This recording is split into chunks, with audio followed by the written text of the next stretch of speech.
morning. Hey, if you're new around here, you're like, who is this person? My name's Justin. I'm one of the pastors here. And I just want to say good morning. We're really glad you're here.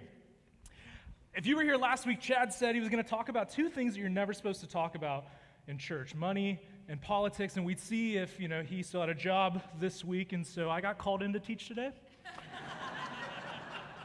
Just kidding. Chad's great. He's up in Michigan teaching at a camp this week and commissioning their summer staff. He'll be back next week. You can breathe a sigh of relief now, okay?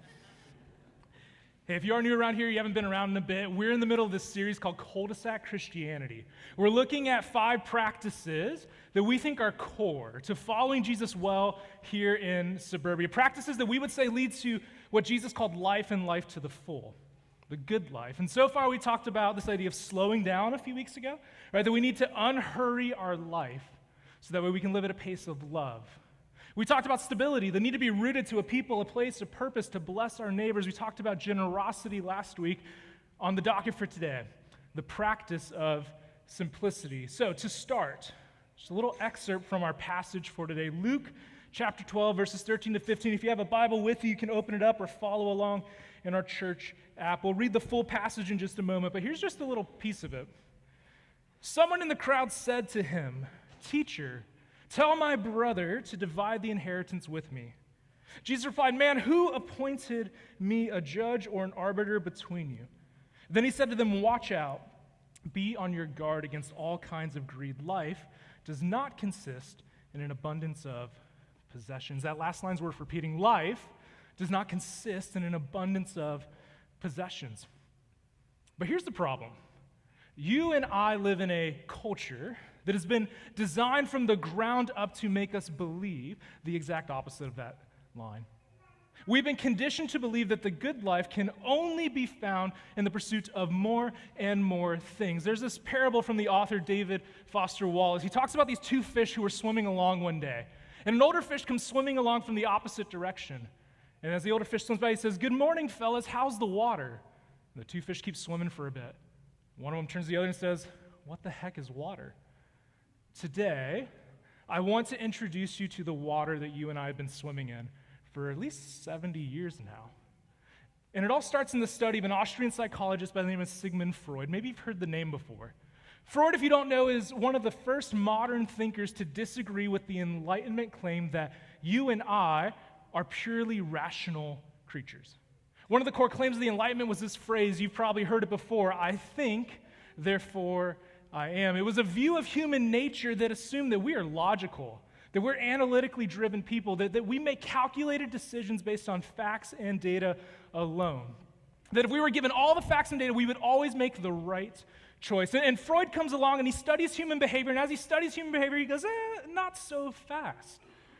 Yeah, we're rational to an extent, but Freud observed, and you know this from experience as well as I, that we make all sorts of irrational decisions every single day. I made a few this morning already. I won't ask you to raise your hand, don't worry. He argued that what we're actually run by, what actually drives us is what he called unconscious drives, that somewhere in our biology, there's these automatic impulses that come up. It's what neuroscientists now call the animal brain. It's what the New Testament writers called your flesh. And Freud said, hey, these unconscious drives, these deep desires that most of us aren't even aware exist, they make us incredibly vulnerable. They make us vulnerable to manipulation from the outside and self-deception from the inside. Now, Freud had a nephew by the name of Edward Bernays, and Bernays takes his uncle's theories, and he asks a question that Freud never thought to ask. He asks, could you use these ideas about human drive and how human beings are wired and use them in business? Could you take these ideas from Uncle Freud and could you, say, sell things to people using them?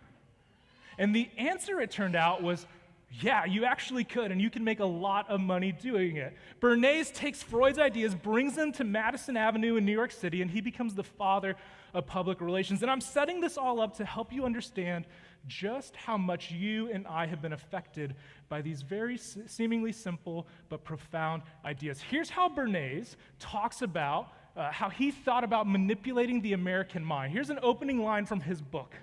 He says this. He says that the conscious and intelligent manipulation of the habits and opinions of the masses is an important element in democratic society. That's a lot of words just to say advertising, propaganda is really important to a democratic society. That's what he says in that sentence.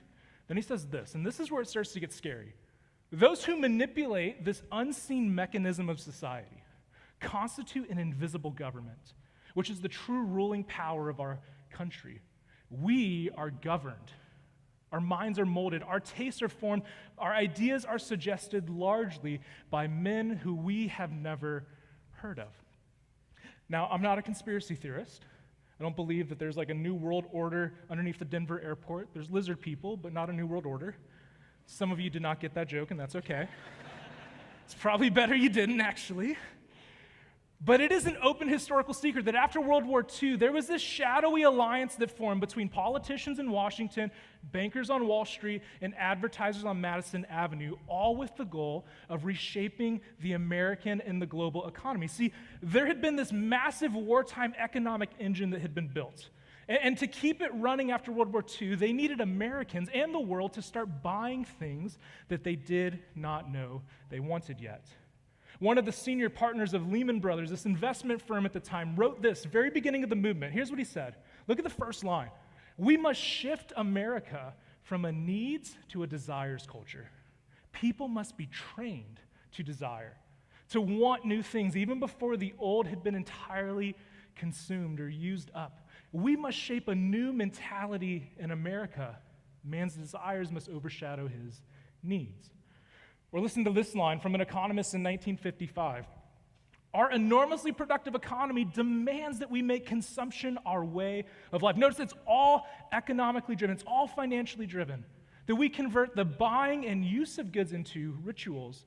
That we seek our spiritual satisfaction, our ego satisfaction, not in God, but in consumption. We need things consumed, burned up, replaced, and discarded at an ever-accelerating rate. Friends, I'll just ask the question of the older fish, how's the water? Because we're 70 years removed from that statement up there. And I would argue this is simply the water that you and I swim in. We've been conditioned to believe that the good life can only be found by pursuing more things. And if you want proof, don't take my word for it, if you want proof that Madison Avenue has won the war for our hearts, just think of some of the stats on American household consumption. I Googled these a few days ago, so you can check these yourself. The average home today has about 300,000 items in it. It's a lot of stuff. We consume twice as many goods as we did 50 years ago. And in that same 50 years, our house sizes have grown by about 3 times. Used to be about 750 square feet. Today, it's almost 2,500. And even though our houses have grown 3 times in size, 25% of 2-car garages don't have room to park a car in because they have so much stuff in them. Some of you are smiling and laughing because you're like, that's my garage. Another 32% can only park one. 50% of homes with 2-car garages can't use it for 2 cars because of the amount of stuff that's inside of it.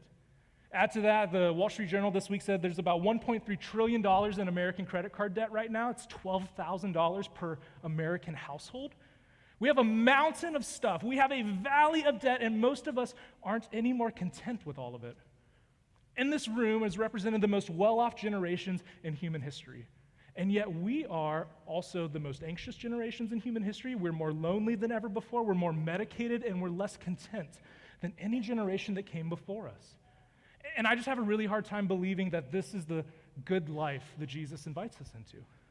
That this is life to the full that you and I are invited to experience in the kingdom of God. And so with that in mind, turn your attention back to Luke chapter 12 and this really interesting encounter that we're going to see Jesus have, starting again in verse 13. Let's read this again. It'll be on the screen. Someone in the crowd said to him, "Teacher, tell my brother to divide the inheritance with me." It's important to know that we're in the middle of a longer conversation Jesus is having about the kingdom of God. And he gets interrupted by a guy who's in the middle of a legal fight with his family over money. And as Chad reminded us last week, money makes people funny.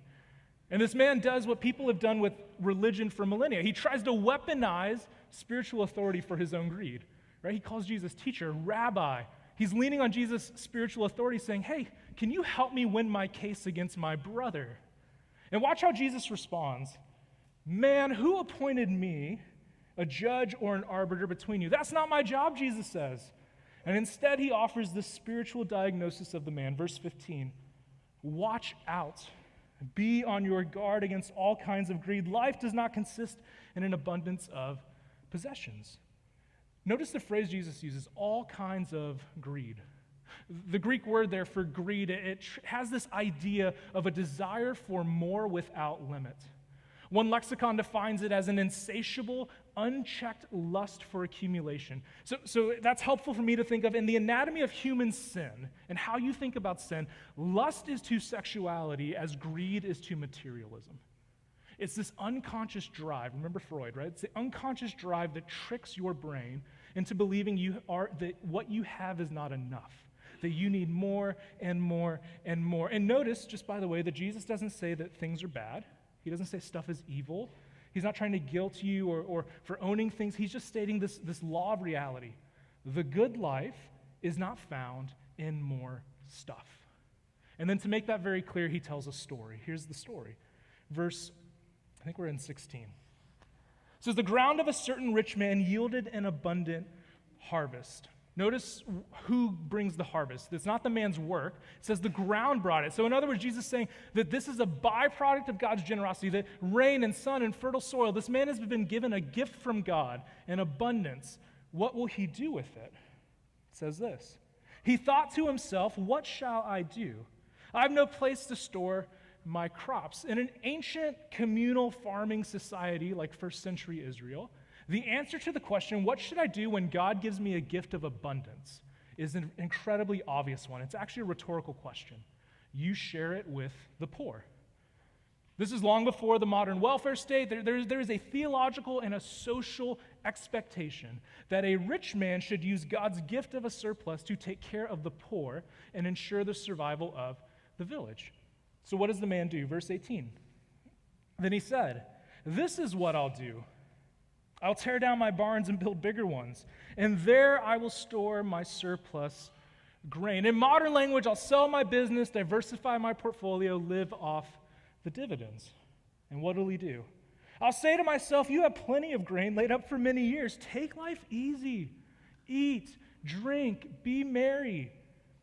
You see how his heart starts to shift? He goes from contributing through work and farming to consuming, which is always a dangerous thing. It's not in my notes, so sorry, Justin, back there running slides, but you know I love the book of Genesis. I think it's one of the most important texts in the Bible if you want to understand the rest of the story of the Bible. In Genesis 2, when humanity's created, you and I are created, we're given a job.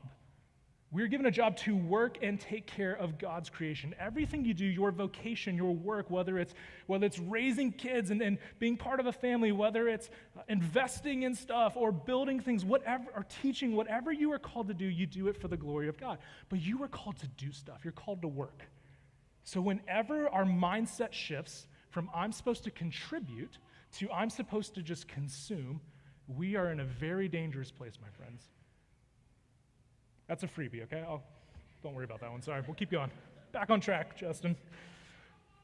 Essentially, the man says, hey, I want to retire early. I want to move off to somewhere sunny and just live out my days in just sun-baked splendor because I have plenty to last me the rest of my life. What does God say to him? He says this, you fool, this very night your life will be demanded from you. Then who will get what you've prepared for yourself? God looks at the situation and his verdict is, that is a really dumb way to live your life. All those barns, all that surplus, all the projected years of ease and luxury, it can be gone in an instant. And there's this rhetorical question that Jesus poses that hangs in the air. Who will get what you prepared for yourself? Jesus doesn't answer the question. He wants you to wrestle with it. Whose will it all be? Not going to be the rich man's. He's going to be dead. Can't take it with you. Who will get all of this that you've saved up? And then Jesus ends with this line. This is how it will be with whoever stores up things for themselves but is not rich toward God. Jesus' point is really obvious. You don't need a pastor to tell you this. The good life is not found in surplus wealth and a life of ease and early retirement or pleasure or anything like that. But Jesus doesn't stop there. Very next line starts with there therefore. And I've told you this, and I know Chad's told you this. Whenever you read the word therefore, it's kind of like a hinge. It tells you that everything you were about to read is connected to everything you just read. It's meant to be read together as one long passage. So therefore, in light of everything Jesus has said, that life is not about an abundance of possessions, and this parable he just told about the man who tries to hoard God's gift and he dies before he can enjoy it, in light of all of that, do not worry about your life, what you will eat, or about your body, what you will wear, for life is more than food and the body is more than clothes. Notice how Jesus connects greed and worry. It's almost as if Jesus knows that when you build your life around the pursuit of more, you don't actually find security and fulfillment, you find anxiety. See, greed and worry, it turns out, are two sides of the same coin. Joshua Becker describes it this way. He says, greed says eat, drink, and be merry. Worry says protect, guard, and control, but the result is the same: unnecessary and harmful accumulation of stuff. One is driven by pride, the other is driven by panic, but both have the exact same result. They keep your fists clenched tightly around your life and your wallet and your things.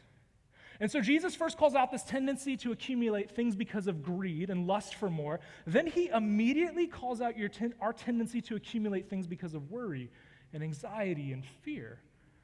And then he spends most of the rest of this passage proving to his disciples how unnecessary that is. And this is a well-known section of Scripture. I'm not actually going to read the whole thing. I'll just summarize it. You can go read it. You likely already know it. But Jesus essentially looks at his friends, and he says, hey, look at the birds of the air. Right? They don't have a retirement plan. They don't own a storehouse, and yet God feeds them every day. They don't worry. He says, look at the flowers blooming in the field. They don't work. They don't buy clothes, and yet God clothes them more beautifully than any person in history. And then Jesus says, look at the pagans. Look at those who don't follow God, who don't know God. What do? Well, they run themselves ragged, chasing after status and clothes and houses and material safety, but you are supposed to be different. He says, you have a Father, and your Father knows exactly what you need, and he desires to give you all that you need. And then Jesus says this. He says, sell your possessions then. Give to the poor. Provide purses, wallets, money bags for yourself that will never wear out, a treasure in heaven that will never fail. Jesus circles all the way back around to the rich fool. He connects these two stories together right here. He says, what did the rich fool refuse to do? He refused to sell his possessions and give to the poor like he was expected to. He chose treasure on earth that wore out, and he missed the treasure in heaven that never does. Greed and worry are connected here. And then Jesus brings it all to a close. This one single line, the entire passage rests on this thought. Verse 34, for where your treasure is, there your heart will be also. There is an unbreakable bond between your heart and your treasure. They are locked together. If you were to come to me today or tomorrow and you were to say, hey, Justin, can you help me figure out what I desire most in the world? Where my heart is at? What truly drives me? You know what I'd ask you to show me? Your calendar and your expenses for the last month. Show me where your money goes. Show me where your time goes. I can tell you what you value most in this world. You don't have to guess. You can do this yourself this week. Your treasure is like a road map or a compass that points straight to where your heart is. And this bond between treasure and your heart is why the advertisers on Madison Avenue won the war for American hearts. Because they figured out how to weaponize this same insight into human nature that Jesus made over 2,000 years ago. You and I are not as logical as we like to think. It is our heart, which the Bible talks about the place where our desires and our will and our thought life, our emotions live and originate from. It is our heart that guides the decisions we make. And because of that, you'll notice this. I love like watch. It probably annoys my wife. I'm sorry to her, but I love watching advertisements and like going, oh, this is what they're actually trying to get me to do. If you watch the best advertisers out there, they don't speak to your prefrontal cortex. They don't speak to the logic center of your mind. They try and go around it and speak directly to your heart. They bypass the logic and they go for your deepest longings like safety and status and significance and belonging and pleasure. Just think about it for a second.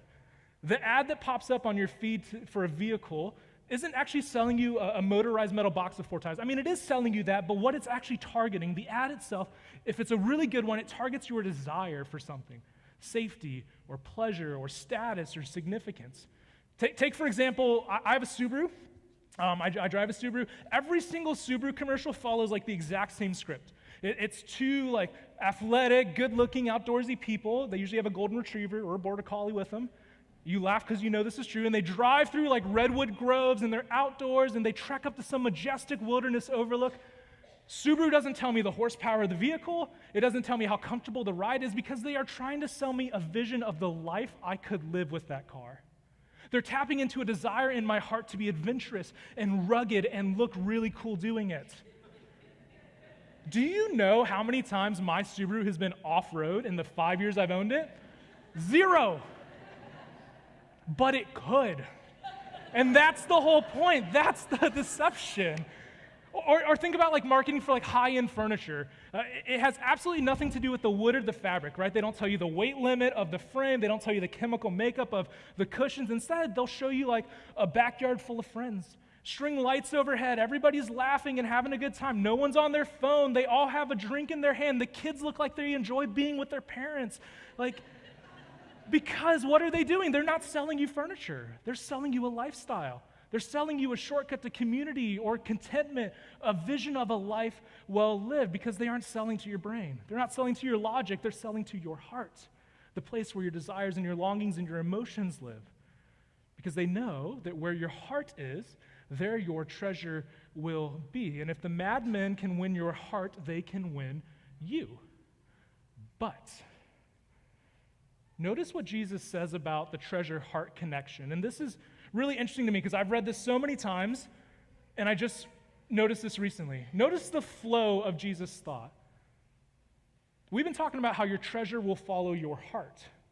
But Jesus here says, your heart will follow your treasure. Where your treasure is, there your heart will be, not the other way around. On the first read, you might think Jesus is wrong, or the translators got it wrong or mixed it up, but because we want things, we desire things in our heart, and then we buy them. At least that's our experience. So what's going on here? I actually think Jesus is making a really interesting claim about your heart, about longing and desire and your thought life and your emotions that science is only just now starting to catch up with. You can change your heart by changing your treasure. You can change your heart by changing your treasure. See, the insight of Jesus is that if you change your behavior, your habits, your physical practices, especially when it comes to money and material things, your treasure over time, those actions will start to reshape your internal desires, your unconscious drives, what we might call our heart. Modern science calls this neuroplasticity, the ability for our actions, our habits, our practices to rewire our brains and the ways we think and feel about things.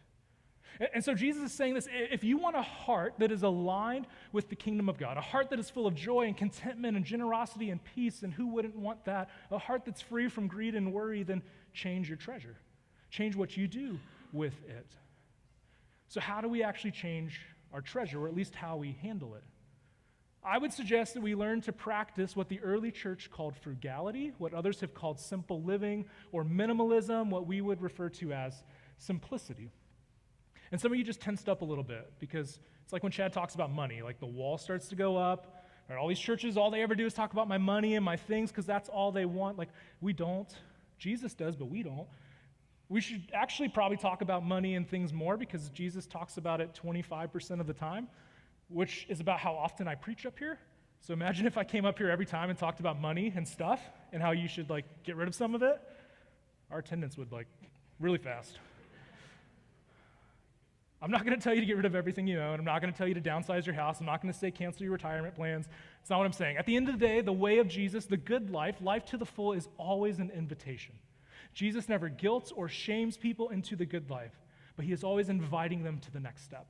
So just consider this his invitation to you and to me today, to experience more of his good life through the practice of simplicity. And when we talk about simplicity, this is a very simple definition that I would use. Simplicity is intentionally living with less so that you have room for more of what actually matters.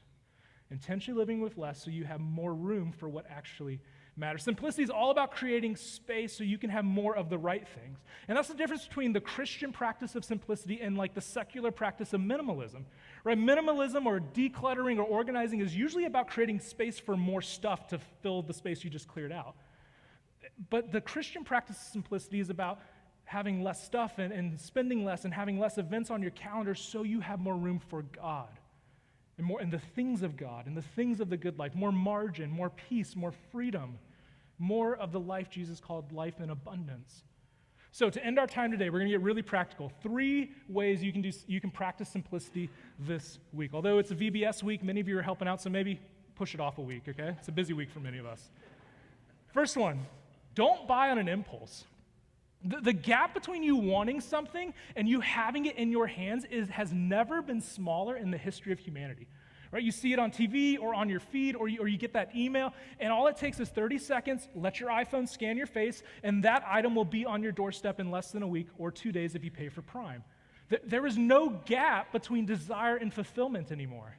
And so one of the best ways to practice simplicity is to put the gap back, to make space between wanting and buying. When you want something, instead of saying, all right, I'm going to buy it right now, wait. Don't buy it. Leave it in your cart. Save it for later. Sleep on it. And the bigger the purchase, the longer you should wait. You want to buy a new t-shirt? Give it a day. You want to buy a new car? Give it a month. Why? Because remember what Freud figured out and what Jesus knew long before he ever figured it out. So much of what drives us to buy is not logic. It is this unconscious impulse. It's our flesh. And our flesh, by the way, is not patient. And you know that. And so when you make your flesh wait, something starts to happen. Most of the time, the wanting just goes away. You'll come back in a day or two and be like, why did I ever want this in the first place? You'll forget that you ever even wanted it. And every time you do that, every time you say no to your flesh and those unconscious drives, you start to change your heart. Your heart begins to follow your treasure as you move it and treat it differently. One small no at a time toward the freedom that you actually want. Okay, number 2, de-own one space. Most of us don't have a buying problem. Some of us do, but most of us don't. Most of us have an owning problem. Our closet is full. We can't park a car in the garage.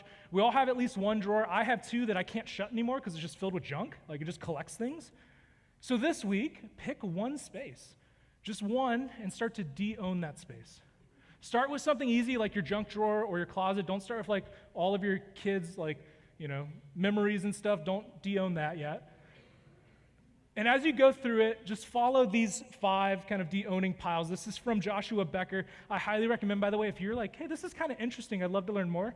Joshua Becker's book, Uncluttered Faith, is a great book on the where our faith and this practice of simplicity come together. Super helpful for me in writing this. He talks about 5 piles. He says when you de-own something like your closet, there's a keep pile, there's a giveaway pile. I know a great place to give stuff away, by the way. It's called Greater Goods Thrift Center. We'll talk about that in a moment some more, but it's a great place. You can give your stuff away there. You can sell things. You can have a toss pile, like nobody wants this junk. And then there's the wait pile, and I think that's the most important one. Because oftentimes what I find for myself is I start going through things and I start to think, I could use that again, right? Like, I might need that in 6 months. Once a year I wear that. So he talks about having a weight box. And what you do is you take everything that you're like, I'm not sure, I really want to hold on to this, but I don't know. You put it in the box. You tape it up. You put it in the garage, well, maybe not the garage because you want to park your car there. That's part of what we're doing. But put it somewhere and don't open the box for 6 months. You write the date on the box or you put it in your calendar. And if you don't open that box for 6 months, you take that box, you leave it taped, you put it in your car, you drop it off at Greater Goods, okay? They will take it from there. Lisa's got a great team. So, de-own a space. It's a great practice, a way to start. Last one, raise your standard of loving, not your standard of living. That's not my line. That comes from a theologian named Craig Blomberg. And here's what he means by that. For most of us, the script of our life goes like this. You make a little bit more, and then you spend a little bit more. The raise comes in, and your lifestyle rises up to meet it. Bigger paycheck, bigger house, bigger paycheck, nicer car, more subscriptions. Your standard of living keeps climbing, and somehow you never end up feeling like you're more free or that you actually have more margin than you had before. You just have nicer things to worry about. But what if you set a ceiling on your lifestyle on purpose?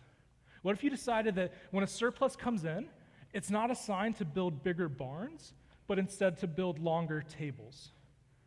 To actually do what Chad taught us last week and practice generosity. Not to the church, although we won't say no, but what if you were to instead use that money to have a fund to where you just invite people in your neighborhood over and you host dinners and parties at your house just to get to know people? Or what if you were to play Secret Santa for a family in your community who can't pay their electric bills? Or what if you were to fund a mission or foster a child or just find strategic ways to invest in God's kingdom? What if when God blessed you with more, you used it to bless other people rather than blessing yourself? Raise your standard of loving, not your standard of living. To end, a word from the Apostle Paul. You know this one. You've probably heard it. I love this. I can do all things through Christ who strengthens me. We love to put that on, T-shirts and coffee mugs and bumper stickers. We use it to psych ourselves up, to win a game, to when we're like, we got to get the promotion, or I need to hype myself up this week. But we almost never read the line that comes before it. Here's the whole thing in context. And by the way, Paul writes this from prison. I have learned the secret to being content in any and every situation, whether well-fed or hungry, whether living in plenty or in want. I can do all things through Christ who strengthens me. Friends, the good life is not found in an abundance of things, but rather the deep contentment that Paul knew about, that only comes with knowing that everything you have is everything you need because you have Christ. Would you pray with me?